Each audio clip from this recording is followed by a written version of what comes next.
Beberapa sprindik yang diterbitkan dan Pak FA ditetapkan sebagai tersangka untuk dugaan TPP.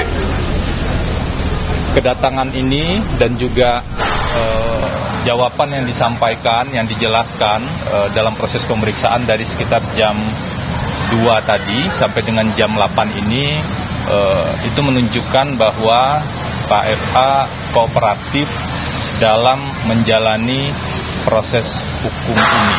Jadi sekali lagi ditegaskan bahwa Pak FA kooperatif dalam menjalani proses hukum ini. Ada sekitar 20-an pertanyaan ya tadi, dan sebagian besar yang ditanya adalah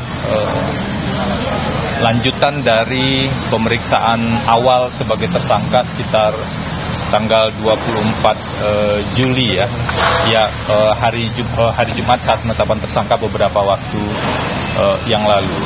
Jadi Pak FA sudah menjelaskan apa yang ia ketahui tentu saja, dan ada salah satu poin juga yang tadi disampaikan karena ini adalah hak dari tersangka, yaitu ditanya apakah ingin menghadirkan saksi atau ahli yang saksi meringankan atau ahli. Itu kan hak tersangka yang diatur di KUHP. Kami berencana akan menghadirkan saksi yang meringankan dan ahli untuk membuat lebih terang persoalan ini. Nah, isu yang lain saya pikir kalau terkait dengan proses pemeriksaan sebagai tersangka cukup sampai di sana.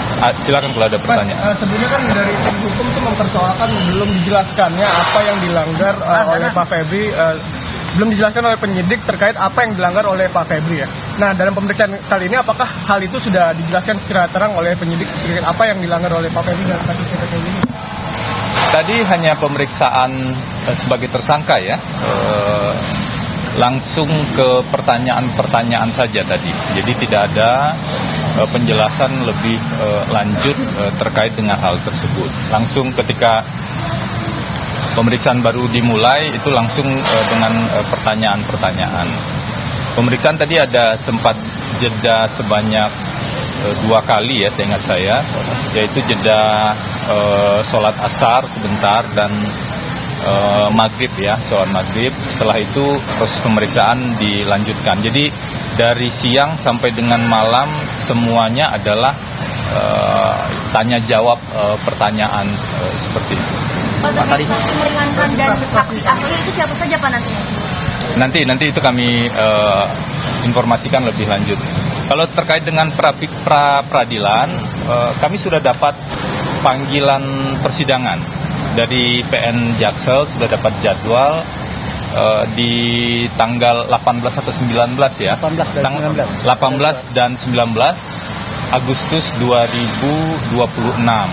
Karena ada 2 permohonan, jadi masing-masing di sidang secara berbeda, hakimnya juga berbeda, jadi proses persidangan akan berjalan secara paralel, tapi hari mulainya jeda 1 hari begitu.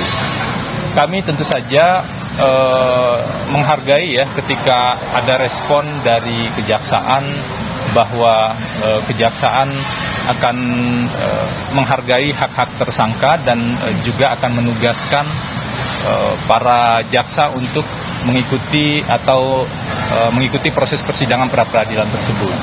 Sehingga kami tentu berharap agar prosesnya berjalan tidak berlarut-larut gitu.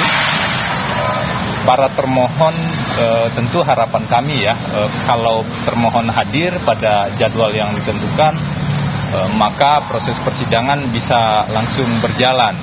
Karena bagi kami sangat penting untuk menguji langkah-langkah atau administrasi penyidikan yang dilakukan dalam upaya paksa tersebut. Karena kami secara hukum meyakini betul ada sejumlah pelanggaran hukum acara yang terjadi selama proses penanganan perkara ini. Setidaknya kan yang pernah kami sampaikan ada 9 kejanggalan atau 9 indikasi pelanggaran hukum acara pidana dan itu akan kami buktikan dalam proses pra-peradilan nanti. Jadi agar proses hukum ini berjalan secara terang, kami berharap para termohon juga hadir dan kita sama-sama menguji di forum yang terhormat. Gitu. Pak, tadi kan dikonfirmasi terkait seluruh alat bukti yang didapat dari Polri maupun oleh Kejagung dari hasil penggeledahan ya. Ini termasuk 74 kg emas dan falas yang di Bogor itu, Bang? Tadi sebenarnya tidak ada alat bukti ya yang diperlihatkan ke kami. Yang ada pertanyaan. Kalau terkait dengan emas, itu sudah ditanya sejak pemeriksaan awal. Sudah ditanya sejak pemeriksaan awal dan Pak FA sudah menjawab dia bukan pemilik dari emas tersebut. Dan juga ditegaskan tadi sempat ada pertanyaan lanjutan begitu ya terkait hal tersebut, itu ditegaskan kembali. Justru menurut kami agar perkara ini terang benderang, agar perkara ini tidak kemudian disebut sebagai perkara yang dipaksakan, karena kita tahu prosesnya begitu cepat, ada banyak bolong dan emas tersebut. Setelah clear pemiliknya, barulah kita bisa bicara atau mendalami lebih lanjut asal usulnya dari mana. Menurut kami, karena kalau bicara soal tindak pidana pencucian uang, maka asal usul dari hasil kejahatan itu betul-betul harus dibuktikan agar betul-betul bisa diketahui ini benar-benar pencucian uang atau tidak. Nah, menurut kami itu yang belum clear dan samar-samar sampai dengan saat ini. Jadi harusnya kalau perkaranya nggak terburu-buru, itu dulu yang di-clearkan. Selain itu, yang juga tidak clear adalah satu, siapa pemilik emas, yang kedua, asal-usul emas atau uang tersebut, dan yang ketiga, waktu emas atau uang tersebut diterima, berpindah, atau berubah bentuk. Kenapa? Karena di pencucian uang kita bicara tentang kekayaan yang diduga hasil tindak pidana ditempatkan atau diubah bentuknya. Itu harus jelas betul kapan berubah bentuknya, kapan ditempatkannya. Sampai dengan saat ini menurut kami hal itu yang masih samar-samar dan tidak clear. Sehingga penanganan perkara ini memang banyak sekali pertanyaan hukum yang bisa diajukan untuk meragukan kekuatan dan kualitas bukti dari penanganan perkara ini. Kami juga sudah secara intens mengidentifikasi sejumlah putusan Mahkamah Konstitusi dan Mahkamah Agung terkait dengan aturan TPPU atau tindak pidana pencucian uang. Di putusan Mahkamah Konstitusi tahun 2015 dan 2017 itu tegas sekali disebut, satu, pencucian uang itu adalah follow up crime. Artinya dia tidak tiba-tiba ada, harus ada tindak pidana asal. Dan MK juga menegaskan tidak mungkin ada pencucian uang tanpa tindak pidana asal. Nah, tindak pidana asalnya kan harus jelas, tidak bisa disebut secara umum, oh tindak pidana asalnya adalah tindak pidana korupsi. Tidak bisa seperti itu. Di putusan Mahkamah Agung, kami juga sudah menemukan putusan 2013-2015, ada seseorang yang didakwa hanya dengan tindak pidana pencucian uang. Jadi ini mirip dalam kasus ini. Tersangkanya di kejaksaan hanya tindak pidana pencucian uang. Nah, di putusan tersebut, di tingkat pertama dan tingkat PT, terdakwanya divonis bersalah. Tapi di Mahkamah Agung, terdakwa yang hanya didakwa pencucian uang ini tanpa didakwa tindak pidana asalnya itu divonis bebas. Dan kami cek hakimnya di tingkat kasasi, salah satu ketua majelisnya adalah Pak Artijo Alkostar, orang yang kita tahu persis integritasnya dalam dunia peradilan. Nah, ini kan seharusnya diperhatikan oleh penegak hukum, tidak bisa tiba-tiba atau ujuk-ujuk pencucian uang tanpa proses terlebih dahulu dalam tindak pidana asalnya. Poin inilah yang kami uji juga nanti dalam proses pra-peradilan nantinya. Pak, kemarin kan di rumah Pak Eva juga digeledah ya sama tim 9. Nah, kemarin katanya ada dokumen terkait dengan TPPU yang disita. Mungkin ada penjelasan Pak dari pihak Pak FA. Nanti itu silakan ke teman-teman kejaksaan saja ya, karena kami menghormati kewenangan kejaksaan atau penyidik di kejaksaan untuk melakukan penggeledahan atau tindakan-tindakan yang lain. Jadi silakan itu dikonfirmasi ke teman-teman di kejaksaan saja. Silakan kalau ada pertanyaan lain. Mas, terkait dengan pra-peradilan kemarin kalau nggak salah satu materi permohonannya itu adalah perihal penyitaan. Nah, apakah perihal penyitaan ini mengenai salah satunya itu emas yang ada di rumah Sentul itu? Gini, mungkin harus hati-hati ya.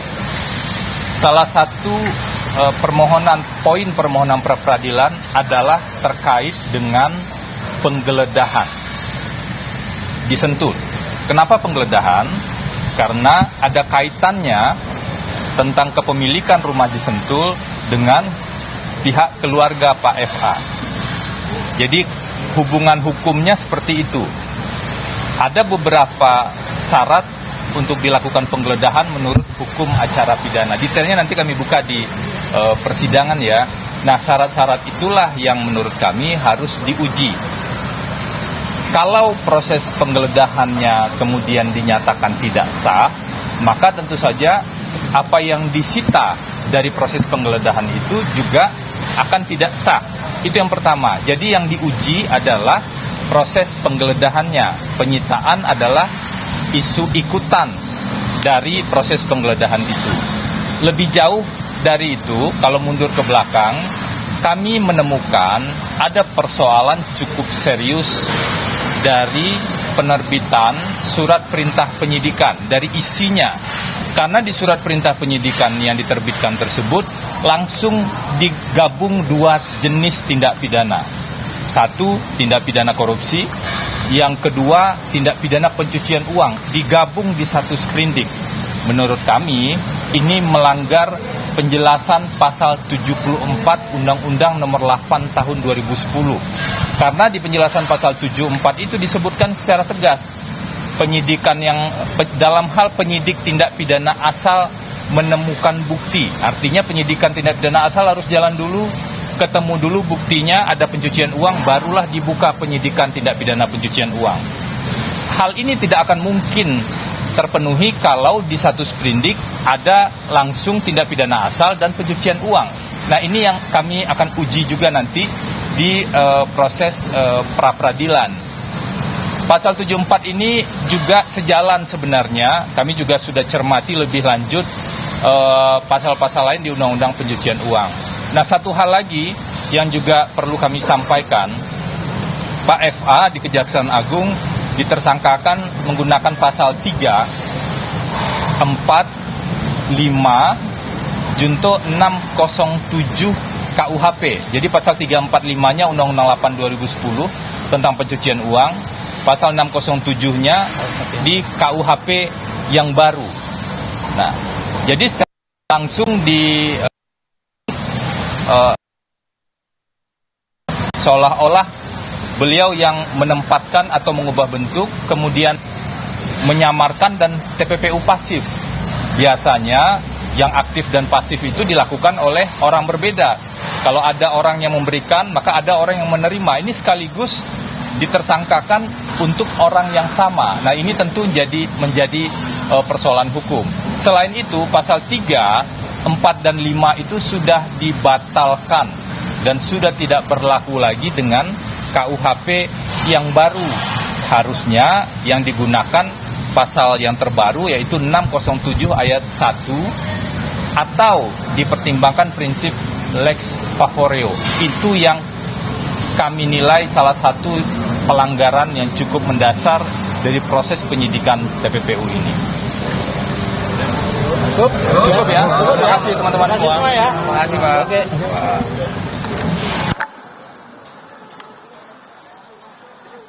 Ya, saudara, baru saja kita sama-sama mendengarkan bagaimana penjelasan dari Febri Diansyah, Ketua Kuasa Hukum dari Febri Adriansyah, yaitu tersangka yang ditetapkan atas dugaan kasus korupsi dan juga tindak pidana pencucian uang. Tadi disebutkan bahwa Febri Adriansyah sudah ditetapkan menjadi tersangka dan pemeriksaan dilakukan dari jam 2 hingga jam 8 tadi, Saudara. Pemeriksaan kurang lebih sekitar 7 jam, di mana Febri Adriansyah dinyatakan kooperatif dalam proses hukum yang dilakukan selama ini. Ada 20 pertanyaan juga yang dilakukan, yang diberikan kepada Febri Adriansyah terkait lanjutan pada saat pemeriksaan awal, yaitu pada tanggal 24 Juli saat ditetapkan menjadi tersangka. Tadi juga ada beberapa pertanyaan terkait alat bukti dan juga soal tindak pidana pencucian uang. Dari kuasa hukum Febri Adriansyah mengatakan tidak ada yang diperlihatkan soal alat bukti. Dan juga soal emas masih harus dipertanyakan kembali terkait pemilik dari emas dan juga uang tersebut.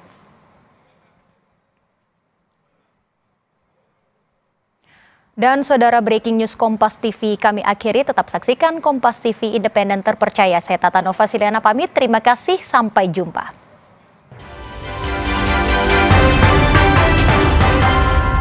Dari dapur keraton, lahir cita rasa yang diwariskan